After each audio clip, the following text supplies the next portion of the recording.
Jono, welcome to Premiership Icons. There's been a lot of dominant teams in the Premiership era. I suppose Bath, early days. Yeah, and then yourselves, Leicester for a number of years. Then, obviously, Wasps. We had a little spell. Saracens, Exeter, and Sale once. But it seems very fitting then to be back here at Mattioli Woods, Welford Road, as I describe it now. And I guess it's probably fitting that we start there, really. In terms of the early days, what was the culture of the club and English rugby, from your memory? Well, I think the culture here was... I first became conscious of sport, became conscious of rugby with a very, very successful club here. Tigers roaring again. They won the cup. There was no league rugby. Rugby was very amateur, deliberately so. But Leicester had won the cup 3 times on the trot, and they were a serious team. They were full of internationals and lots of international backs. They weren't. There's this perception probably from our era that Leicester's always been this forward-dominated. It was the complete opposite. I have to point out to people, it was the complete opposite when I watched. So give us an idea of that. I mean, you say backs. Who were the players that you remember? I'll give you the back line. Dusty Hare, England international, was full-back, world record point scorer on the wings. Rory turned up in '83. Barry Evans was on the other wing. He was even quicker than Rory, played for England in the 80s. Yeah. Paul Dodge, yes, superstar centre. Clive Woodward was the other centre. The 10 was actually the player, Les Cusworth, who played for England, was a great player. Yeah. Often teams would come up here, and these guys would run rings around. Les would be like the circus master. They used to have moves. Les would put the ball on the floor. They'd run all, and someone pick it up. It was like the Harlem Globetrotters at times, because they'd be winning by 35 points in the second half. The culture here was still to be the best, to be number one. You know, that era under the sort of founder of modern Leicester in terms of playing, it was Chalky White. His mantra, his ethos was throughout the club. When you first walked through the door, who were the people in the first team that took you under their wing? I was stood about here, just there, and Ian Smith. Dosser. But for me, it's my debut, so it's my first game. Yeah, of course, huge game. And I remember Dosser, we were in the sort of little forward huddle, and he just, grabbed me by there and said, "First of many," He wasn't wrong. He wasn't wrong. You're hoping to get a second at that point, aren't you? So I get into the team. Neil Back's already here. Yeah. Graham Rountree's already here. So I get in the early 90s, and we're transitioning. Dean, which is our captain, John Wells is out at 6. So we've got a very good back row with Neil back there. But everything else is a little bit. Rory's still here. And we sort of, we just cobbled together a team. So Richard Cockrell joins, Darren Garforth comes from the Neaton. John Liley, they recruit John Liley from Wakefield in Yorkshire, comes down to play. The early 90s, but Bath was still the team, and we were trying to knock them off. I mean, our big mission was to beat them. So we won the cup in '93. Yeah. And that was the start. That was the start of it, really. That was the first silverware Leicester had won since they won the league in '88. Then you win the league in '95, which you're part of. Yeah. And then who was captain in the side at that point? Dean. Dean Richards, an iconic Leicester player of that era for that decade. Dean's a different sort of cat. He didn't warm. I can remember he used to sit down there. He didn't warm up. He only did it when he was contractually obliged to do it as a professional. When did you feel like you had a team that was going to go on or could go on and achieve amazing things? Well, I was talking about that season the other day because exactly no one knew what they were doing. They'd brought in a huge amount of. There's 2 new competitions, European Cup and this Anglo-Welsh Cup. So suddenly we were playing a huge amount of games with a relatively small squad, a squad that really is under 30. We met over there, and Bob, we'd been exactly the same Tuesday, Thursday night. Bob Dwyer came in, blah, blah, blah. Yeah. I'll see you 7 a.m. Monday morning. So we were in, but this is pre-season, right? So the weather's good. We were in the gym at 7 a.m. But we loved it, right? Because we'd gone from that being at work, rushing to training, everything was just squeezed in. Yeah, of course. I'd have weeks, I'd train twice a week at the club, twice a week I'd go to the gym. So 4 nights a week, I wouldn't get home. The earliest I'd get home is about 9 o'clock. and 10 o'clock on club nights. You have Friday night off. To be honest, you eat a bit of food, go to bed and get up and do the same play thing. Saturday. Yeah. So we might be on a bus. Like, we didn't travel overnight. Very rarely travelled overnight. So we maybe Newcastle. If we were playing in the northwest, say, we'd be on a bus at 9:30 on Saturday morning, play, and then often would be play the game, quick bite to eat, taxis waiting for you, Manchester Airport, fly on the shuttle down to London, train with England Sunday morning, get back at 3 o'clock. You had no time. That Tigers team that you were then at the forefront of, I mean, the forward pack is the kind of stuff for legends, really. That pack, me and Matt Poole, who's a local guy, that pack had played probably for 5 or 6 years, won the league, won the cup. A lot of local guys, a lot of us come out of the youth team, a lot of us from, if not from Leicestershire, from Leicestershire or the Midlands, the Cov boys, Backy. Things were changing, right? So you're bringing in foreign players that are starting to come in. What was that team like to lead? Did they need managing by you? Did they need coaching? Or were they just exceptionally good individuals? Well, we'd just grown up together. We'd taken our beatings. We'd had to fight and scratch to try and become better than Bath. And as their old, you think of the old stalwarts who were there: Graham Dorr, Chilcott, John Hall. Yeah, I mean, Roger Sparrow. Thank God he'd gone. So when I say fighting, I mean literally. Yeah, I mean the game was a very different game. It was a proper. But they're now older and gone, and we're now. We're now sort of mid 20s, and we're that team. But the world's changing. I was talking to someone about our first professional season. The club played 46, 47 games. It was insanity. But why were you, as a team, Tigers then, so much better than everyone else? Well, in terms of success on the field, Bath had overtaken us. But in terms of off the field, this club was as strong as any. Yeah, because we have a fantastic stadium, and we also had that history. We have a history of coming to people to watch, and our team, the cycle of Leicester being best, and then transitioning. We were just coming into our stride, so it just fit. It just worked. But you talked about your early years. It was very much a team dominated by outstanding rugby and back play, particularly. Yeah. This team it suddenly switched to this kind of very dominant pack. Yeah, that's just what our strength was. I can remember going down to Bath in the early 90s. Their centres had more caps than our centres had club games. Playing against Jerry and Phil and Glanville. Yeah, sure. So you've got to play to your strengths. Yeah. So we just played to our strengths, and we were a young forward pack. We were keen. We were hungry. We wanted to be good as a club. We had pride in our club. We wanted to win, and we wanted to play for England. Well, listen, there's no doubt you got there. But I'm just going to focus on the Premiership. You won 4 titles in a row. I mean, that was like the golden patch, the purple patch. Around that time, we start recruiting. As amateur club. Recruitment happened, but it was all a grey area, wasn't it? Some clubs recruited players by getting them good jobs. You heard other stories of whatever. So we start recruiting. We couldn't then recruit. So Austin Healey, we recruited him as a fantastic signing. Will Greenwood came to the club, and we just got a bit of stability and took a grip of it, and off we went. And we won that first league title in 98-99. There was no Europe. That's right. English clubs didn't play in Europe that year. Yeah. There was some sort of dispute, and it was a big league, wasn't it? It was about 24 league games, something like that. Yeah. It's a big old league. Newcastle had been champions. We knocked them off. Sarries were very good. It was a really good league campaign. It was good fun. We won it. Next year was World Cup year, so we disrupted, but we came back and won it again. But we got knocked out of Europe.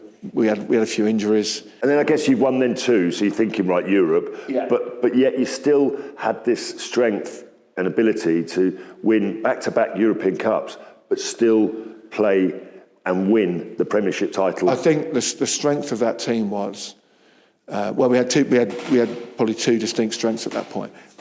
Without being cocky, we were good. Yeah. We were very good and very proud of being good and wanted to win. We had a very strong squad at that point. What was your favourite year of that era? I think 2000, 2001, winning the European, winning the Premiership. The difference then, when it was a straight league, was it felt like every game was vital.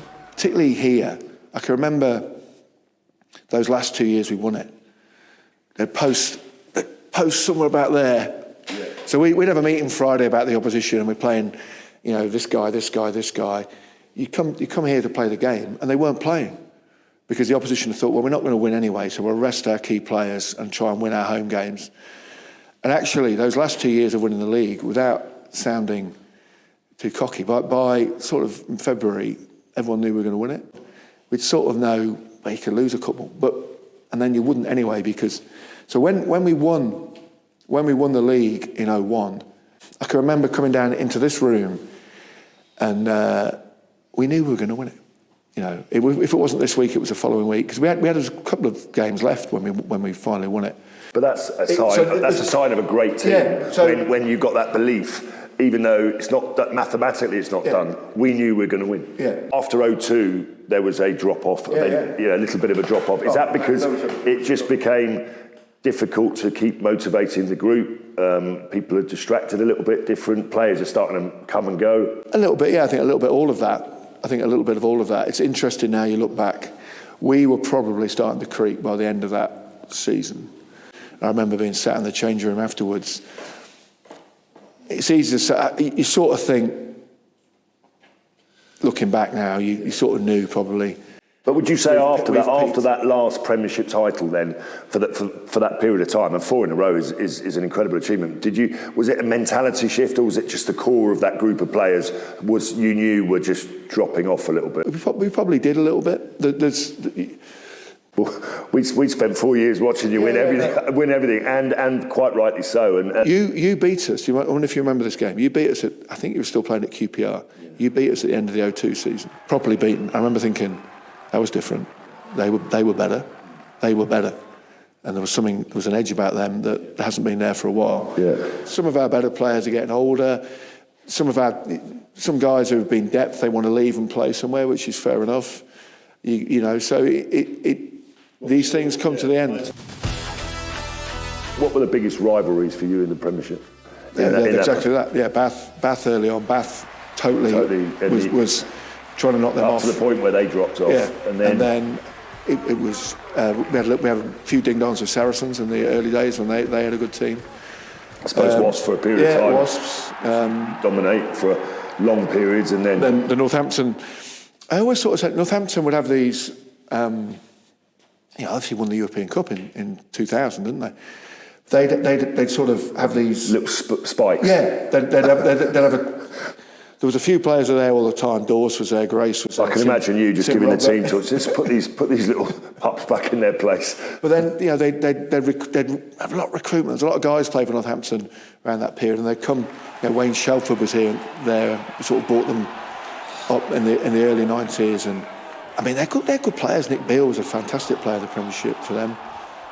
So we had some real ding-dongs with them over the years as well, and that was great. It's a great rivalry. Let me move on to coaches then.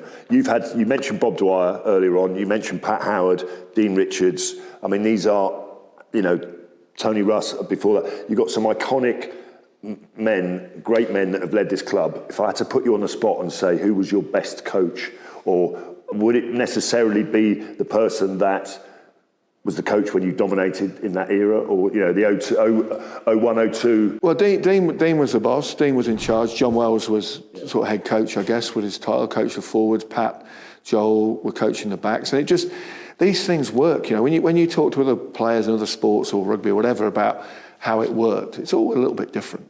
It's the alchemy and the sort of mixture of people rather than just success being down to one person. Yeah, Dean wasn't a tracksuit coach on the ground, on the training ground all week. We didn't see him on the training ground. John did that bit, and we were all comfortable with that. So Dean Richards was. I'm going to take this as your answer. Was the coach, was the head man, regardless of whether he wanted to at the time when you did the double. Dean was whatever the title is. Dean was the boss, and everyone knew that. He did what he did. John was our day-to-day as a forward. Yeah. We had Joel there and Pat there and Rod Kafer later on coaching the backs. And there was a way that thing worked with the senior players. That's how it happened. You didn't really think about it too much because it was just these things sort of evolve, like you say. Your last couple of years of playing club club rugby at Leicester. We're trying to knock you off. Yeah, but then you retired. I know you were, but obviously you know that you're coming towards the end of your own career. But I mean, was that a natural decision, or are you just? I was there, but yeah, you were still. I look back now, and I always had an ambition to go and play in the Super 12, whatever it was called then. I'd love to have done that, but I look back, and we got back from the World Cup in 2003. We were bottom of the league. Yeah, I know. Yes, yeah. We were bottom of the league because we'd had a whole forward pack was in Australia. Yeah, I know. You know, and the world. So we were all hands to the pump, you know, and we were trying to get back. The following season, you did come back, and your final season. Yeah, we were top of the league. We had a good season, and we got to a European semi-final. And then we lost. You guys, what you guys are very good at is playing finals. Yeah, we were king of the playoff system because we didn't have the depth of squad. We didn't have necessarily the things that you guys did. What were your recollections of that? Because you don't want to make your last ever game of rugby anything about the individual. Do you know how many times we played you 5 times that season? I know, and you've beaten us nearly all of them. Yeah, 3 wins, a draw, and a 1 loss. Yeah. I know. I remember. That's the one you got to win. So I just think when we got to that final, we were a bit flat. We'd probably tried to raise ourselves for numerous games, and it was a bit of a strange one. Because you can't quite believe that you're not going to be doing this ever again. Yeah. I remember coming away from that game just disappointed for us that we'd lost. You know, not for me that it was my last game or whatever. It was just a disappointing way to end the season. You are, without doubt, the greatest Leicester player of all time. That's why you're. That's why you are in the Premiership era, and that's why you're our Premiership icon. I would never say that. If you wouldn't, because you're. Well, I played with some of them. So I'm going to ask you now, because if you had to name, and this is very hard, but I'm going to make you do it, an all-time Leicester 15. Oh my God. Okay, start with the pack then. Give me your all-time pack. If I played with them, it'd have to be Graham, Roundtree at loose head, Darren at tight head. Hooker's difficult because you got Cockrell and Westy. And you're one second row player. I tell you, he was a good player, Fritzy. Yeah, he was. I got a photo. His lad was playing in the Curry Cup the other day. Fritzy Van Hidden, Benny, Backy. You have to pick Backy. Back row's so hard though. Because I played with Dosser Smith, right? Dosser Smith, green, white. You've got to pick 3. You have to pick you had Cozza, you had Dosser Smith. So I go Dean at 8, and you got Wellesley or Cozza at 6. My brother. So Dean Richards, Neil Back, obviously at 7, and Martin Corr at 6. I apologise to all those guys who are not in the team. 9, number 9. I was maybe at 9. Austin Healy, 10. And there's some great 10s that wore this jersey in your era. I'd love to pick Les, because Les would be Leicester's number 10 probably, but... I mean, 12, 13. Paul Dodge. And? Paul Dodge. In both. Good stuff. What a great player. Dodgy at 12. Who else is in the centres? Stuart Potter. Potts. What a great lad. Top man. Stuart Potter. And a fantastic player, Right, actually. lol. Potts. Okay, wings. I suppose it's Rory on the left. Yeah. Geordie on the right. I put Geordie in and I'll have Stimo at fullback. And Tim Stimson fullback. Stimo kicking that. With Dean Richards coaching your side, that is, I mean... No, Dean Richards not coaching. He can play. Of course. Okay. Well, he's a captain. Okay. And we'll have Chalky White coaching. And I think I know the answer to this question. Your top 3 Premiership favourite moments of all time. I think winning it here in '95, although we weren't allowed to play because we were only allowed to play 2 games in April or something before going to the World Cup. So I didn't get to play in the final game when we won it. So that was big because it was us winning it for the first time. Right, that's number 3. It was our team winning it. Number 2? Premiership moments. I think beating Newcastle away in '99, because they were champs. We went up there on Bank Holiday Sunday we played them.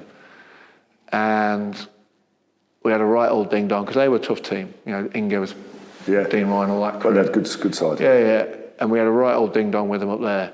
And we could have won that. We could have won it the following week. So it wasn't like do or die, but it felt like it, and we beat them. And is there so Newcastle away? Is there one moment that stands out above all of the others? We beat Bath here in 2000, and we won the league the week before at Bristol.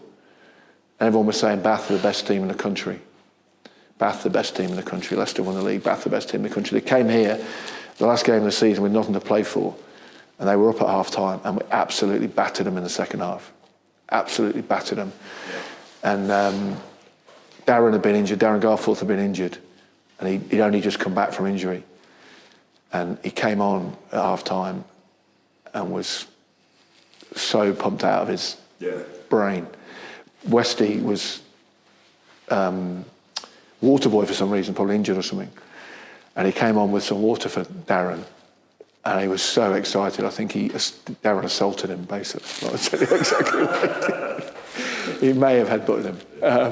Well, listen, but then we had the whole crowd came on the field afterwards. Well, that's probably that feels like a very lovely way to finish it. Jono, you are our Leicester Premiership icon. 5 Premiership titles. God knows how many other league titles before, and European Cups after that, and 350 appearances, I believe. 180 cups of tea sat on this bench.